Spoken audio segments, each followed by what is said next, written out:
My family always took my sacrifices for granted until one final incident made me walk away and finally choose my own mental peace over toxic blood ties. Hey Reddit, you're seriously not going to pay for Dad's surgery after everything we've done for you? My sister's voice cracked through the phone speaker, but I didn't flinch this time.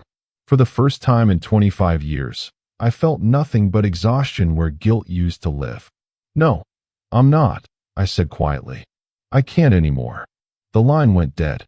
3 seconds later, my phone exploded with texts from my mom, my brother, my aunt, even my cousin I hadn't spoken to in 5 years. All saying the same thing in different words. I was selfish, ungrateful, a disappointment. I'm 25. I work as a software developer in Seattle, living in a cramped studio apartment that costs more than it should. My family lives 3 states away in the same small town where I grew up. And for the past 7 years, I've been their ATM, their therapist, their punching bag, and their scapegoat all rolled into one. But I'm getting ahead of myself. It started when I was 18. I'd just gotten accepted to college with a partial scholarship.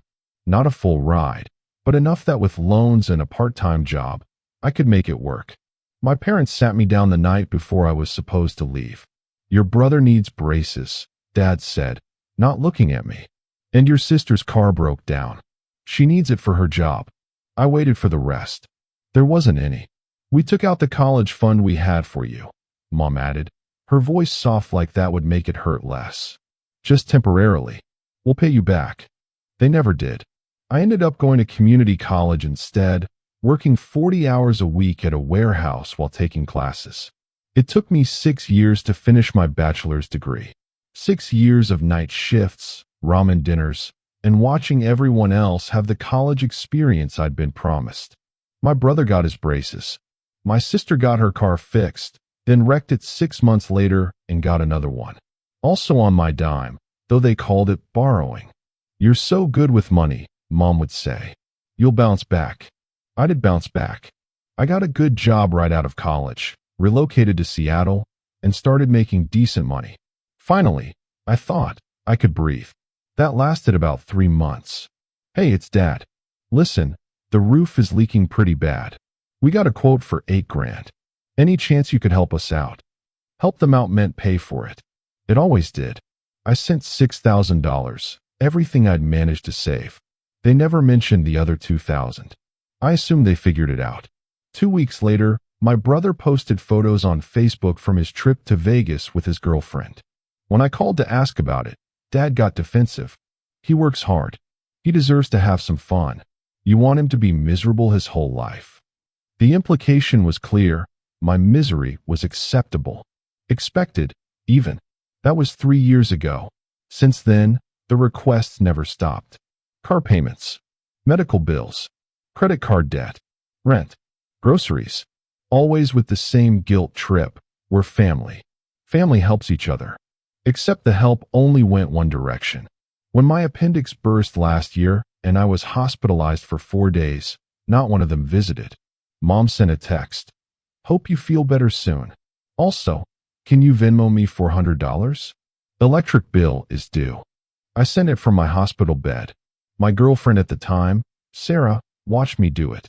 She didn't say anything, but her face said everything. We broke up 2 months later. She told me she couldn't watch me destroy myself anymore. They're using you, she said, tears in her eyes. And you're letting them. She wasn't wrong. But what was I supposed to do? They were my family. The thing about being the responsible one, the reliable one, is that it becomes your identity, your role. Step outside of it, and you're not just making a choice. You're betraying who you're supposed to be. So I kept writing checks, kept answering calls, kept showing up. Until 3 weeks ago, Dad called me on a Tuesday morning. I was in the middle of a project deadline, stressed, and running on 4 hours of sleep. I need surgery, he said without preamble. Gallbladder. Doctor says it can't wait. Insurance will cover some of it, but we're looking at about 15 grand out of pocket. My stomach dropped. I had maybe 8,000 in savings. I'd just started rebuilding after helping my sister with her emergency dental work that cost 4 grand. Dad, I don't have that kind of money right now. What do you mean you don't have it? His voice rose. You make good money. What are you spending it on? Rent, food, student loans that were supposed to be for the education I never got. Basic survival in one of the most expensive cities in the country. I can probably help with some of it, I said carefully, but not all of it. Maybe we can figure out a payment plan with the hospital, or a payment plan? He cut me off. I'm your father. I raised you, fed you, put a roof over your head. And now when I actually need you, you're going to nickel and dime me. Something in his voice made my chest tight. Not guilt this time. Anger. You took my college fund, I said quietly. You've asked me for money 37 times in the last 3 years. I've sent over $60,000. I've never said no. Not once. And that's what family does. Or did we raise you to be selfish? There it was. The word that had been hanging over my head my entire adult life. Selfish. I'll see what I can do, I said and hung up. I didn't sleep that night. I lay in bed staring at the ceiling, doing math in my head. If I emptied my savings and put the rest on credit cards, I could cover it. I'd be broke and in debt, but I could do it. I'd done it before. My phone buzzed at 2 in the morning. My sister. Mom told me about Dad. I'm putting together a family contribution pool. How much can you put in? How much are you putting in? I asked. I can do $200. Things are tight right now. She'd posted Instagram stories at a fancy brunch that same day. Mimosas and avocado toast. The kind of place where a meal costs what she was offering to contribute. What about everyone else? Brother says he can do $150. Aunt Linda might do $100. Mom and Dad obviously can't contribute since it's for Dad. I did the math. $450 from everyone else. They expected me to cover the remaining $14,550. That seems fair to you? I asked. You make the most money, she said, like it was obvious. And you don't have kids or a wife or anything. It's not like you have real responsibilities. I'd been paying their responsibilities for 7 years. But apparently, those didn't count. I need to think about it, I said. What's there to think about? He's our dad. He could die. The emotional blackmail was so casual, so automatic, that I don't think she even realized she was doing it. This was just how they communicated with me. Guilt wrapped in obligation wrapped in the word family. I'll call you tomorrow, I said and ended the conversation. I didn't call her tomorrow, or the day after. Instead, I did something I'd never done before. I talked to someone outside the family. My coworker Marcus had noticed I was off during our team meeting. You good, man? He asked over coffee. I wasn't planning to tell him, but once I started talking, everything spilled out. 7 years of requests. $60,000. The college fund. The hospital bed Venmo. All of it. Marcus listened without interrupting. When I finished, he was quiet for a long moment. Can I ask you something? He finally said. When's the last time they did something for you? I opened my mouth to answer and realized I couldn't. Not because I couldn't remember, because there wasn't anything to remember. They raised me, I said weakly. That's their job as parents. I'm asking about after you became an adult. When's the last time they supported you? Helped you? Even just asked how you were doing without following it up with a request. I couldn't answer that either. You know what this is called? Marcus said gently. Financial abuse. You're being financially abused by your family. The word abuse hit me like cold water. That wasn't what this was. Abuse was hitting, screaming, cruelty. This was just family being family, right? They guilt you. They manipulate you. They take your money and give nothing back, Marcus continued. Then they make you feel like the bad guy when you can't give more. That's abuse, man. It doesn't have to be physical to destroy you. I went home that night and pulled up my bank statements for the past 3 years. I'd been avoiding looking at them, but I needed to see it in black and white. $63,000 for $170. That was what I'd sent them in just 3 years. Not counting the college fund they took. Not counting the indirect costs, the debt I'd accumulated, the opportunities I'd missed, the relationship I'd lost. I thought about what I could have done with that money. Paid off my student loans. Bought a car that didn't require prayer to start. Moved to a better apartment. Built a life. Instead, I'd funded their lives while mine stayed on hold. That's when my sister called. The one that started this whole thing. You're seriously not going to pay for Dad's surgery after everything we've done for you? And I said no. The aftermath was immediate and brutal. My mom called me crying. How can you do this to your father? He raised you. My brother sent a long text about family values and how I'd changed since moving to the city. How I thought I was better than them now. My aunt posted a vague Facebook status about ungrateful children that everyone knew was about me. My sister sent one final message. When Dad dies because you were too selfish to help, that's on you. I hope you can live with yourself. I blocked all of them. Then I unblocked them long enough to send one message to the family group chat. I've sent over $63,000 in 3 years. I've never said no until now, and I've never asked for anything back. I can't do this anymore. I'm not your emergency fund. I'm not your backup plan. I'm a person, and I'm drowning. I love you all, but I have to save myself first. Please don't contact me unless it's to have a real conversation about this pattern. Not to guilt me. Not to ask for more. An actual conversation. Then I blocked them again. The silence that followed was deafening, but it was also peaceful in a way I'd never experienced. Days passed, then a week, then 2. I started sleeping better. I stopped checking my bank account with dread every morning, wondering what emergency would hit next. I made plans to pay off my credit cards.